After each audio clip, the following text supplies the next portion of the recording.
Arratsaldeon denori eta jarraituko dugu gaurko azkenengo agerraldiarekin eta horretarako gurekin daukagu ikastolen elkarteko kideak diren Jose Luis Ukia Buselo jauna eta Koldo Tellitu Mejia jauna, ongi etorriak biak gure ponentzia honetara. Eta, zuzenean emango dizuet hitza zuen aurkezpenarekin hasteko nahi duzuenean, eta gero taldeek izango dute aukera euren galderak edo proposamenak edo iruzkinak egiteko, eta zuek azkenik 5 minutuko txanda izango duzue hauek erantzuteko. Beraz, nahi duzuenean.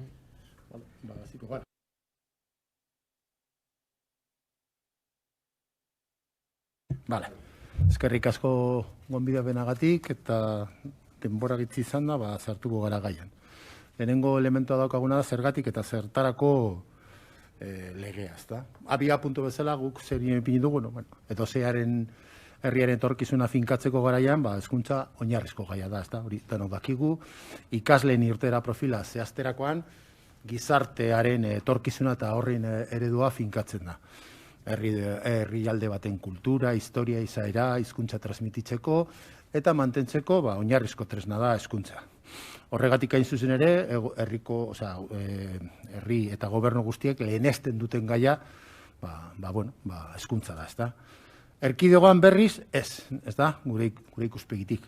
92an hezkuntza hitzarmeneko akordio politikoa oinarritzat hartu, Euskal Eskola Publikoaren legea argitaratu zen, baina lege honen izenak adierazten duen bezala, hezkuntzaren sistema erdia besterik ez zuen arautzen. Beraz, gure ustez, gabezi bat dago, eta da, hezkuntza sistema osorako lege bat egon behar dela. 30 urte luze pasa dira, asko aldatu da gure gizartea, honetan ere azpimarratu behar dena da, askotan esaten da, harineketan ari zaretela, baina gure ustez ez, kontrakoa, berandu gabiz. Eta, nola aldatu da testuingurua? Testuinguru orokorra hor daukazu elemento batzu, sozioekonomia, globalizazioa, zientzia eta teknologiaren garapena, neurozientziaren aurrerapena, hizkuntzaren testuingurua zer esanik ez, hizkuntza paradigma berriak, migrazioa, orain dela 30 urte genuen egoera eta gaurko astu zer ikusirik, bizikidetza orokorra, familiaren eredua, hainbat elemento, eta guk uste dugu, gizarte aldaketa honek eskatzen duela ere lege horretan jasota egotea, ezta? Eta gero daukagu hezkuntza sistemaren emaitzak, ezta?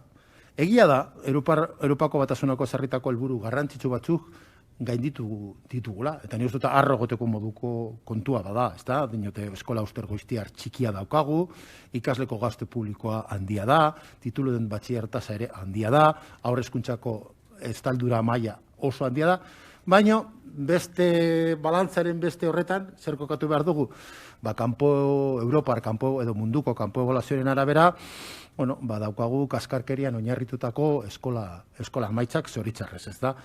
Eta, gure emaitzak ekitatiboak dira, hori ere egia da, eta elementu posgarria da, baina ez Europako mailako herriekin alderatuz ez gaude horretan, baina ez bakarrik Europagarekin alderatuta, baizik eta Espainia estatuko beste lurralde askorekin alderatuta ere, ez goaz bereziki ondo. Eta inbertsio emaitzen arteko erlazioa, nahiz eta estatu mailan ikasleko egiten den inbertsiorenak handiena egin, horrek ez dagokio, ez du isla daukagun emaitza akademikoetan. Beraz, eta tarte honetan ez da EAEn inolako pausu esanguratsurik emon legegintza gaian. Hor aipatzen dugu datu bat, 2081-etik 2016-ra gure datuak ez badira okerrak, 375 lege onartu dira legebiltzarrean, eta gure arloan bakarrik 2. Eta, gure ustez, ordua da, garaia da, eta beharrezkoa da lege berri bat, ez da? Eta, orain egingo duguna da 3 atal, ez da? Euskerarekin hasiko gara, hautatu dugu 3 atal, bereziki guretzat garrantzitsuenak direnak, eta 15 minutu izan da, hautatu behar ginen, eta, 3 hauek hautatu ditugu. Azken 5-6 urtetan hauetako emaitza guztiek ondorio berdinera iritsi dira, askotan errepikatu dugun kontua da, eta euskararen erabilera eta ezagutza maldan bera doa euskal hezkuntza sistema. Eta ni uste hau azpimarratu behar dugula, guretzat kezka izugarri bat delako. Zergatiak askotarikoak direla ziur gaude eta horren inguruan ez dugu gaur egingo tesi bat, bestela beharko genuke beste 15 minutu eta gainera orain dela ez asko hemen egon ginen hortaz. Baina bai, begira, asteburu honetan hor El Paisen egunkarien agertutako editorialen aipamen bat nahi izan dugu gona ekarri, ezta? Eta begira, hor agertzen dena. Solo la experiencia repetida del uso de la lengua enseña a identificar sus recursos, sus aptitudes, sus múltiples modalidades de persuasión, provocación, interpretación, incluido el puro juego verbal, la ironía o la exageración burlesca. Solo el ejercicio enseña la habilidad comunicativa, no la descomposición analítica del discurso, sino el ejercicio efectivo del mismo adiestra en el uso competente del sistema. Gaur hona ekartze hau eta El Paisen agertutako gauza bat izan da oso egokia iruditu zaigu, ze bueno, ni uste lagungarria da gure daukagun afera honetan, ezta? Eta honekin zer esan nahi dugu? Helburuetan ados egonez gero, ez dut adostasun zabal badago, ikasle guztiek gaitasun komunikatibo berdina izan behar dutela ofiziala diren bi hizkuntzetan, alegia gutxienez B2 maila euskera eta gaztelaniaz DBH amaitzekoan eta B1 maila 3. hizkuntza batean, gure ustez eta azpimarratu nahi dugu berriro, hori ez dugu lortuko ereduen sistemarekin. Euskara ofiziala da, bai, baina hizkuntza gutxitua da gaur egun gure erkidegoan. Eta egoera disgloxikoak hor dira. Horregatik, proposatzen dugu hizkuntza ereduak baztertzea eta murgiltze eredua ezartzea. Eta murgiltze eredua erreala izan den, argi dagoena da, ikastetxeak euskara lehenentziko duten eremuak izan daitezen eta euskararen arnasguneak izan daitezen, hizkuntza proiektu sendoak behar dira. Eta erdigunean jarri ikastetxen eguneroko jardunean eragin behar dutela hizkuntza proiektuak. Guretzat hori elementu klabe bat da. Hala ere, ez dugu esan nahi murgiltze eredua bera bakarrik denik irtenbidea. Hori astakeri bat izango zen. Guretzat ezinbestekoa da, baino ez da irtenbidea. Eta gizarte oso baten lana izan behar da. Instituzio guztiena, euskalgintza osoarena, elkarlana bat egon behar da. Eta euskara ezagutzen ez dutenekin lan berezia egin beharko da. Baino ez irakasteko bakarrik. Maitatu eta erabiltzeko baizik. Eta hau, ikasleen guztiekin lortu beharreko helburua da. Eta esaten dugu, hau azpimarratu nahi duguna. Abia puntu bizilekua edozein izan da ere, eta horretarako euskaratik urrunen dauden ikaslei, baliabide bereziak emon behar dizkiegu ikasle guztien arteko berdintasuna bermatzeko. Lehen esan bezala, ereduen sistema gure ustez goia jodu. Bere garaian erabilgarria izan zen, bere emaitzak emon zituen, baina beste pauso batzuk emon behar ditugu, nahi badugu gure hezkuntza sisteman euskararen normalizazioa ezarri, ezta? Aurrez esan dugun bezala, murgiltze ereduarekin bakarrik ez dugu lortuko. Orduan, beste neurri batzuk ere ezinbestekoak dira. Eta hor, alde batetik, ikastetxeko hizkuntza proiektuari zentraltasuna emotea, euskararen ebaluazio sendo bat, DBH amaitxerakoan bereziki, eskola komunitatearen motivazioa eragiteko ekintzak, ikasleen arteko harremanak euskara indartzea, Elena Astizoren izaera eta ezaugarriak jendea hartutatuko dituen diskurso zabaltzea, eta gizartean eragitea, esparru formalean, familiarekin, eta guzti horrekin. Eta tarin, hala. Aldatzen dugu, orain Jose Luis, azkenengo bi... Aldatzen dugu, nahi tokatu zait momentu honetan beste bi puntu guretzako garrantzia handia daukenak, ez? Hezkuntza sistema bezala ikusita. Bat, eta importantea da, integrazioa. Integrazioa, inork ezin du ukatu momentu honetan gure hezkuntza sisteman, eta nik uste hezkuntza sistema gehienetan, gurean euskararekin batea eta baita ere kalidadea, osea ez da bakarra, baina baita da arazo handi bat, segurazki faktores berdinak hor biltzen die, baina hor daukagu arazoa. Eta hemen, kartzen dugu, azken, dela, uste 2-3 hilabete, atea da ikerketa bat, Javier Murillo eta Guillerma Belabik egindako ikerketa, segregación escolar de estudiantes inmigrantes pobres en España. Orokorki, egiten du, dauden erkidego ezberdinen artean, aldarraketa bat. Eta hor, guk bi ondoriok azpimarratu nahi ditugu, kasu honetan. Bat, garbi dagoena eta danok genekien punto bat, sare konzertatua eta publikoen artean dagoen aldea eta, kolektibo guzti hauek asko gehiago guten diela publikoa sare konzertatura baino, eta hori, hor dago, zergatiak, asko itzin barko genuke horretaz, baina hor dago, errealitate bat da. Baina baita ere, badago beste bat guretzako oso interesante dana, ez?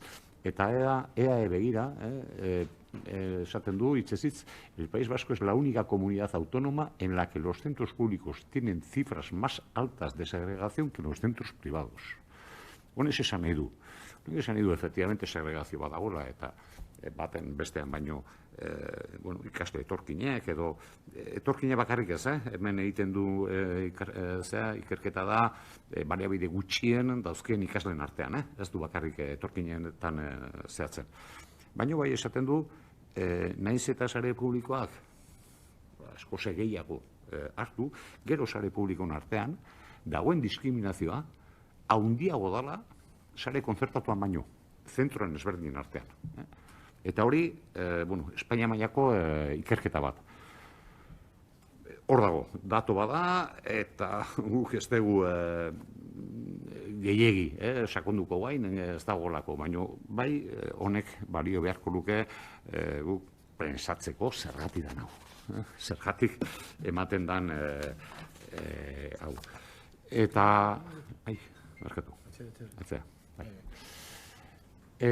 Orduan, lehen komentatu duguna, sare publikoak etorkin kopuru ondina eskolidatzen baldin badur, sare publiko barruan matrikulazio hori ez da orekatua. Eta hori errealitatea bada. Honek segregazion auzian beste aldagai batzuk ere badaudela pentsatu arrazten digu. Efectivamente, badaude, eta konbizioeta gaude, ez dala bakarrik, badala. Horreitz egiten egeak, esikuotak, badaude gauza asko, baino ez diela aldagai bakarrak. Beste batzuk badaude eta aztertu beharko ditugu zeintzu dien, ez? Gaur ez gara hasiko faktore horiek, aztertzen, zeintzu dien, eta gure teoriak badauzkagu, baina, azkenean teoriak daude, ez daude errealitate baten oinarrituta, baina garbi daukagu gauza bat, eta da, herri bezala, arazo konpondu behar dugula. Eta ja ez dut esaten, sare bat bestea edo bestea ez, herri bezala. Herri bezala, hau konpondu behar dugu. Lortu beharko genuke sektore guzti hauek gure ganatzea. Bakoitzaren zera respetatuz eta mantenduz, zeren, bakoitzak hala da. Baina Euskal Izera hori ere, horiek onartu, bere ganatu behar dituzte, bazterkeri egoera hori gainditu beharko genuke. Eta hori ez badegu lortzen, eta hau gure gatik jende asko bezatu, nola esaten dugu, guk herri bezala esaten dugu, hori ez badegu gainditzen Euskal Herriko etorkizuna zalantzan dagoela. Zalantzan dagoela, errealitate baten aurrean gaude, eta errealitate horri bueltan eman behar dugu. Bueltan eman behar dugu, ala nola. Esaten dugu, badakigu Europa mailan, beste herrialde batzutan, zeidan gertatzen, ze bastarkerik, ze egoeran gauden, baina hori bideratu behar dugu. Eta gure etorkizuna hor jokoan dago. Orduan, horren aurrean, guk, hau uste bezki daura, falta da gure proposamena, eta gure proposamen hortan garbi daukagu. Hemen edo behartzen dugu ikastetxe guztiek bakoitzak dagokion etorkin portzentaia bere ganatzea, edo bestela ez dugu esetxo lortuko. Uste baldin badugu bakoitzaren eskuetan eta bakoitzak nahi duena egiten, ez dugu lortuko benetan bueno, segregazio hori ez dugu lortuko. Gu hortaz konbentzituta gaude, eta badakigu horrek segurazki, bueno, anpoi asko altxatuko dituna, jende asko kontra alde, badakigu, baino edo olako erabaki drastiko hartzen ditugu, eta gure ustez erabaki drastiko hartu behar die, edo jarraituko dugu sekula-sekulorun eztabaidatzen zeinek hartzen du gehiago edo gutxiago.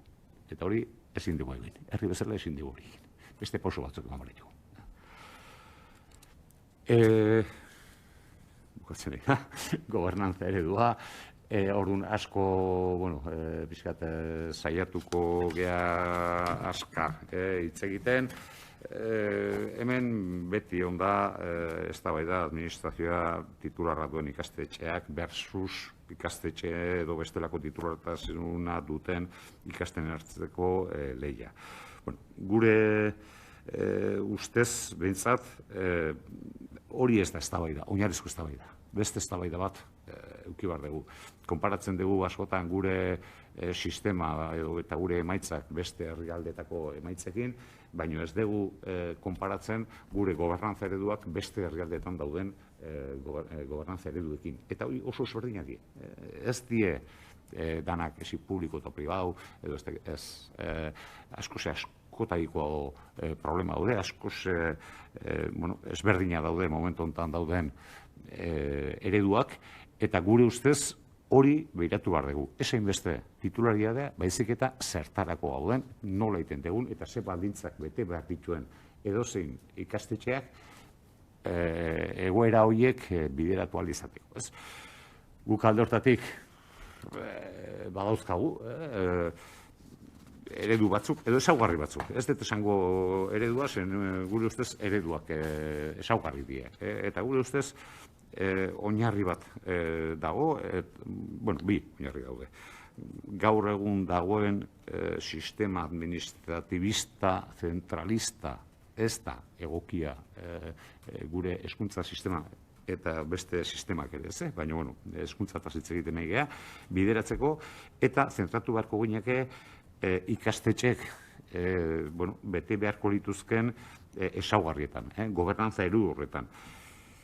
Hemen, zerrenda txiki bat jartzen dugu, guretzako zer esan nahi duen autonomia, eta hemen bigarren frase honetan, parafortan oso laburduta daude, ez?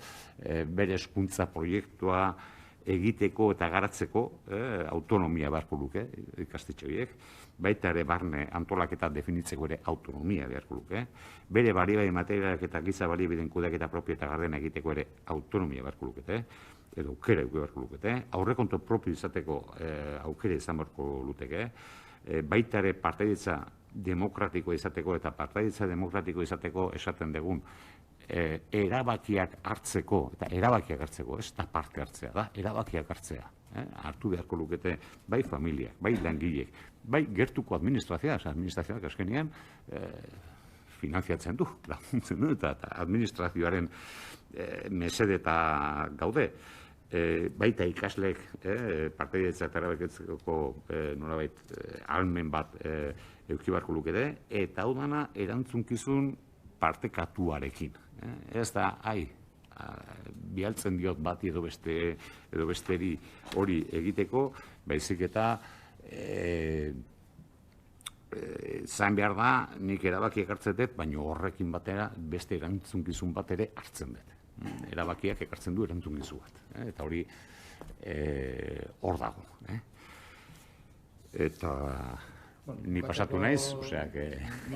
Bai, ez dino, bakarrik da pizkate, gure azken mesua, jorratu dugu guretzate, momentu enten izan daitezken gairik, jorratu dugu guretzate diren gai nagusiak, baina bai, amaieran bai nahi dugu olako mesu bat, ez da, akorderako eta eztabaidarako gila. Hasieran esan dugu bezala, egia da kanpo faktore asko daudela, baina gure ustez une historikoan gaude, ikusten ari garena da, oraingoan aukera garbia da olako lege bat ataratzeko, urrengo 30 urtetan indarrean egongo dena, eta, guretzat argi dagoena da, bakoitza bere zilborrari begira badago, ez dugula lortuko, beraz guk aldarrikatzen duguna da marra gorri gutziko eztabaida bat egotea eta guztien aldetik prestutasun bat horrekin aurrera egiteko eta askotan egin dugun bezala ikastolak horretarako prest daude eta, bueno, mai honetan zaudeten guztioi dei egiten dizuegu bide horretan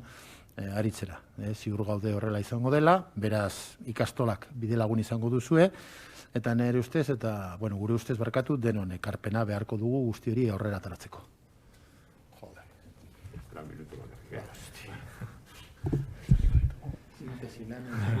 Eskerrik asko Zukia eta Tegitu jaunak zuen azalpenengatik. Eta orain esan bezala taldeen txanda irekiko da, beraz hasiko gara Elkarrekin Podemos iu taldetik, Martínez jaunak daukaita. Bai, eskerrik asko presidente jauna, Arratsaldeon, eskerrik asko Koldo Tegitu eta Zukia jaunari hemen egoteagatik, zuen proposamena egiteagatik, egia ez daukagula denbora askorik gure ideia guztia planteatzeko, baina bueno, egia da atzo bertan egon ginela bilera batean, eta bueno, zenbait gauzi buruz hitzen genuen, eta bueno, badaukagu akordiorako zenbat gune, nik uste,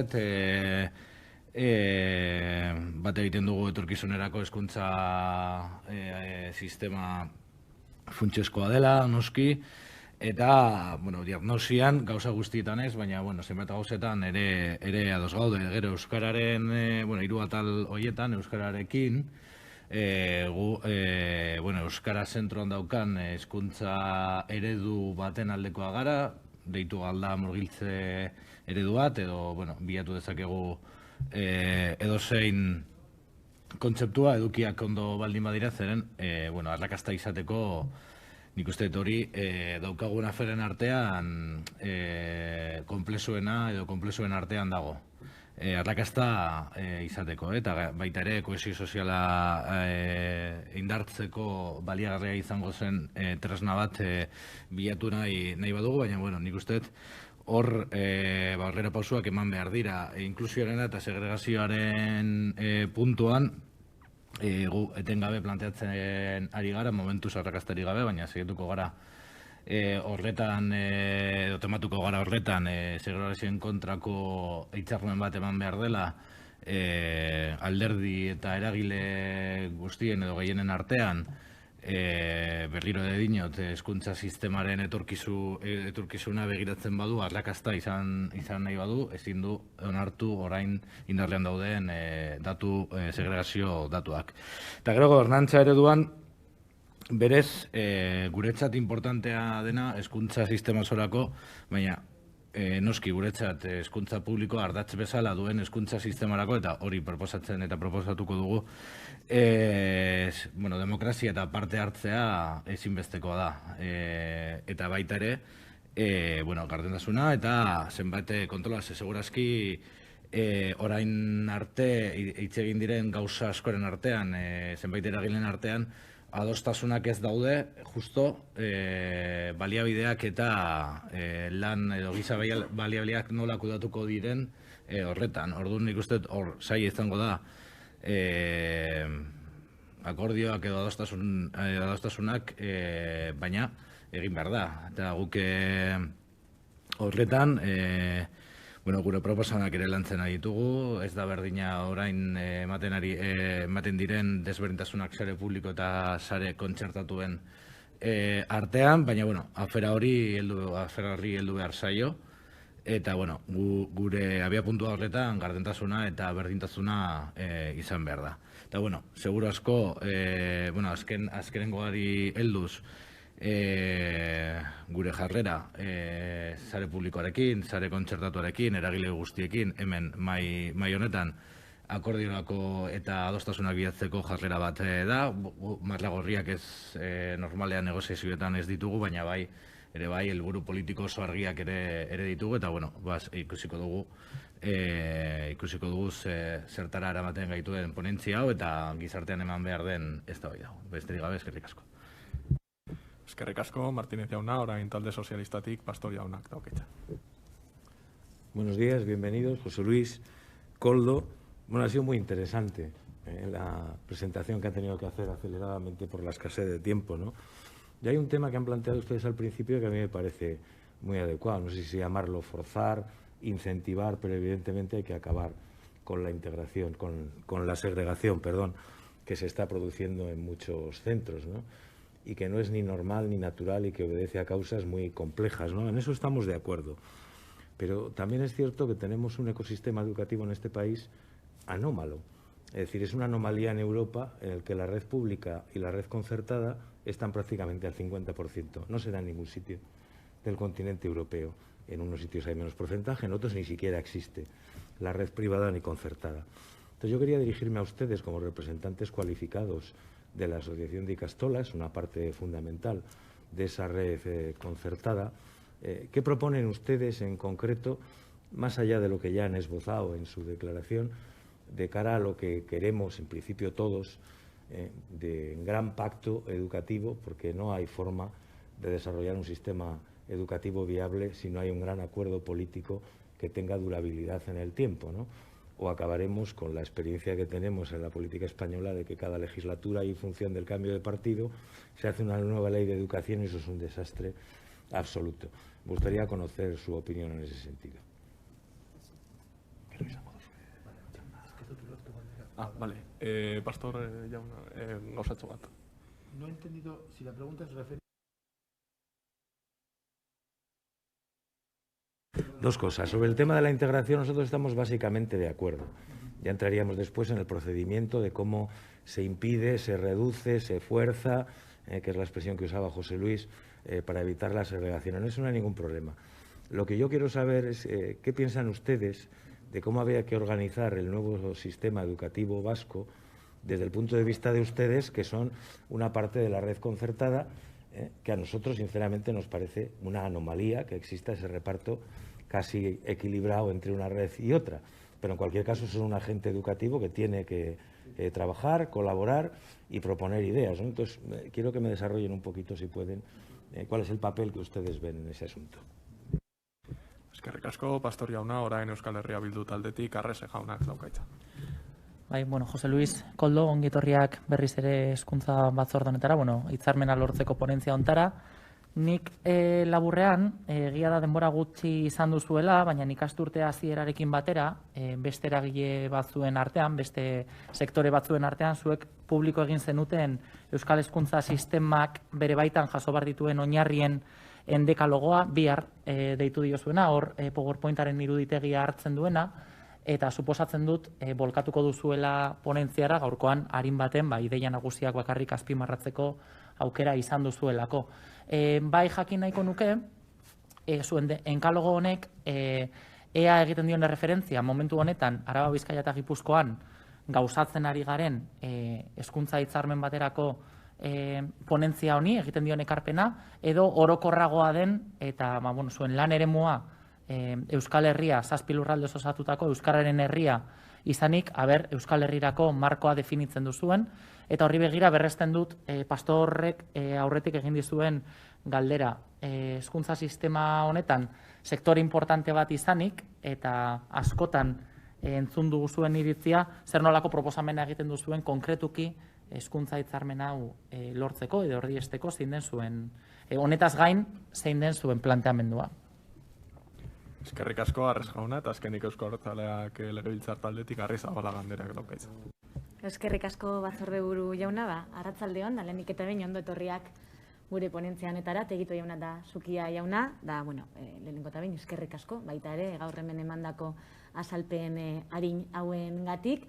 Gauza batzuekaz bat egiten dugu, gure taldeak bat egiten du, beste batzuekaz ez, ñabardura ugari egon daitezke, kasu batean edo bestean, baina zuok esan bezala ikastolak prest daude eta gure baita gure taldea ere prest dago, eztabaidatu eta adosteko. Uste dugulako unea dela eta horrebera pasuak eman behar direla.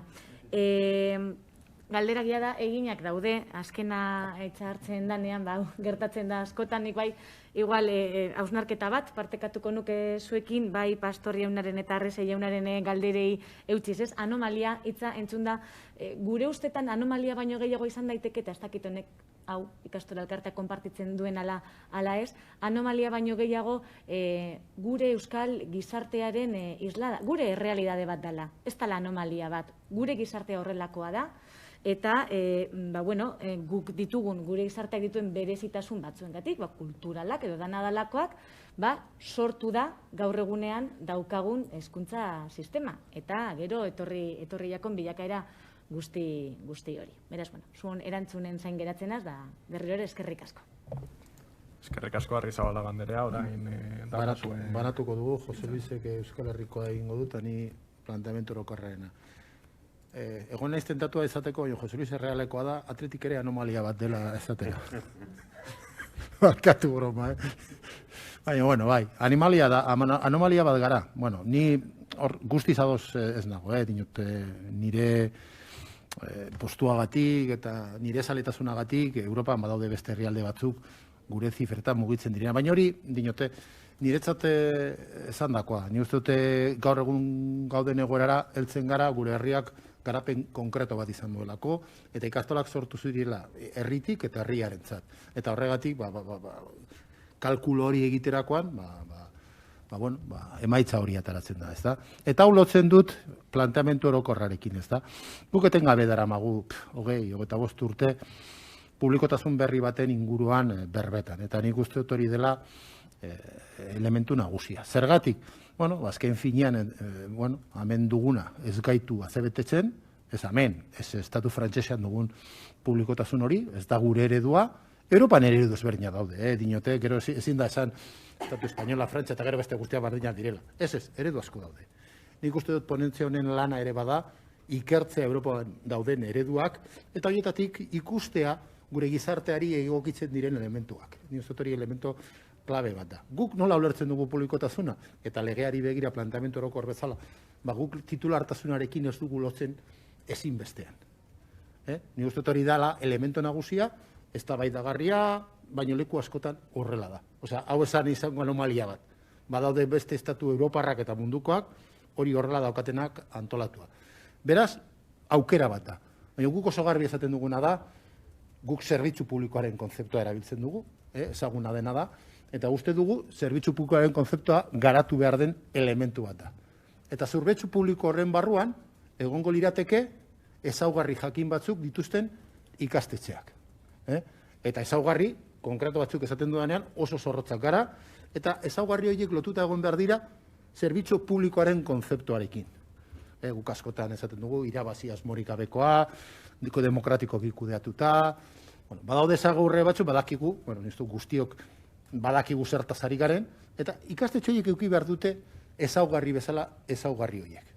Eta hortik aurrera, guk uste dugu, zerbitzu publiko horren barruan egongo liratekeela, finanziazioa, behar duten gastu guztiak azabetetzeko finanziazioa jaso beharko luketela, eta konpromiso oso zorrotzak eduki beharko zituzten. Nik uste inok esan dakoa, guztiz bat egiten dut, gardentasuna hori ezinbestekoa da. Eta ikastolok gaur egun hori betetzen dugu. Osea, ikastolok gure zenbakiak emoten ditugu, lehenengo eta gure batzarrera, gure gurasoei, lehenengo gardentasun maila hori da, baina bi administrazioa ere. Osea, dinot, eta guzk uste dugu, ikastola guztiek normalean auditata daude, nik uste nola erabiltzen diru publikoa, beti erakutsi behar da, momenturo eta aldiro. Eta hori ezinbesteko. Baina hortaz haratago. Aipatu dugun eszenatoki horretan, kuotak ezin dira egon. Gaur egun, askotan esan dugu, hemen bertan ere goratzen dut izan genuela, kuotak daude, jasotzen dugun diru publikoa, ez duelako, horrekin bakarrik ezin dugulako, dugun gastu guztiei aurre egin. Beraz, hori ere, sistema berri horren elemento, klabe bat izango zen. Eta nola daukagu, zentratu naiz elemento nagusietan, uste dut erantzuna balioagarria dela, euskeran eta beste arlo batzuetan erantzuna mondugu, eta hori izango zen. Pizkat, estruktura berri honen elemento, etxe berri horren elemento nagusiak. Zerbitzu publiko bat, berri batera joan behar gara, eta zerbitzu publiko baten horretan, etxe berri bat egongo zen, eta etxe berri horretan gaur egun administrazioari denin ikastetxeak egongo ziren, baina baita titulartasun ezberdina duten ikastetxeak egongo ginateke, estenatoki berri horretan eta batera. Eta Jose Luis, bigarrena. Bai, bigarrena, goitze pixkat galdetu duena. Kasu honetan ikastola bezala hitz egiten egea, eta gu ikastolok garbi daukagu Euskal Herria, Euskararen herria, nolai konzeptu hori landu beharko genukela, eta gu ikastola bezala noski lantzen dugun konzeptua da. Beste gauza bada, momentu honetan EAeko lege bat hor dago, eta errealide baten gaude nun EAen egin behar dugun lege hori, eta lege horrek nolabait mugatu egin behar dula bere esparrua EAera, eta hori errealide baten kontra ez dugu ingo, baina bai ikusten dugu aukera badaudela beste zerbait planteatzeko, ez? Alegia, badaude lege eta momentu honetan, loe bere garaian, badaude bidek nolabait elkarlana bultzatzeko bidek badaude. Ez dauka zergatik, lega batek esatea, nik arotzen dut beste leku batutan zeiten dan, baina jakinda, administratiboki, eaen gaudela, Euskal Herri konzeptu hori, euskararen konzeptu hori, bide bat eman barkio liukela lege honek. Ez arautu, baino bai, nola ditarrastu, hortik goaz. Ezi bakarrik, hausartak samargea batzutan, eta bere momentun endekalogoarekin batea. Ez dugu lehen asko hitzekin, baina gukoen dela hilabete batzuk endekalogo aurkeztu genuen, zeintzuk izango lirateken EAeko hezkuntza sistemaren ezaugarriak eta nondik noa, eta hor aipatzen genuen Euskal Herriko konzeptua, zentzu honetan, ez arautu, Nafarroa eta Iparralde hor daude, eta gu ez geha sartuko hoien arautzearekin, baino bai ikusten dugu elkarlan baterako bidek jarri beharko dituzkela, jakinda, eaen gaudala. Eta are gehiago guandio, hausartzen geha, esateko zergatik ez degun, eto eztan sortzen, Europa mailan, eta guazen Europa markoa erabiltzea, partzuergo antzeko bat, nun administrazio ezberdinek parte hartzen dute, baita ere, zergatik ez, erakunde pribatu, kakutxen artean, hortan, eta helburu bat, euskera eta euskerazko eta Euskal Herriko nolabait irakaskuntza eta hizkuntza bultzatzeko. Proposatzen dugu, hor dago, bi bide hor daude, gure ustez eta gure uste apalean ez da sartzen EAeko hezkuntza lege baten eztabaidan, ezberdina dalako, baina guk bai hori, guri bai gustatuko litzaiguke bide hori irikita ustea etorkizunerako. Esan da, jakin da, beste konzeptu batzuk ere badudare, eta beste irizpide eta pentsamentu ezberdin batzuk daudela. Baina guk ikastolak gehan neurrian hori defendatu eta hori bultzatu nahiko genuke. Aldala, administrazioarekin batea, eta ezin bali madeu, ikastolok, guain arte egiten dugun bezala gure elkartasun kutxa eta gure beste ikastolekin, Nafarroko eta Iparraldeko ikastolekin dauzkagun harremanak eta laguntzak eta elkarlan hortan jarretzeko, ez? Baina bai gustatuko litzaiguke ez izatea isla bat ikastolok egiten duguna, baino sistemaren dagoen, zerbait. Eta efectivamente, badakit, sistema politiko baten sartzen gehala eta irizpide ezberdinak daudela, iritzi ezberdinak daudela, baina gure ustez bintzat, bai importante izango litzakela hori bultzatzea. Eskerrik asko, Zukia eta Tegitu jaunak gurekin partekatzeagatik zuen ekarpenak eta zuen aurkezpenak egiteagatik ere, ponentzia honen izenean, eta horiek horrela maitutzat emango dugu agerraldi hau eta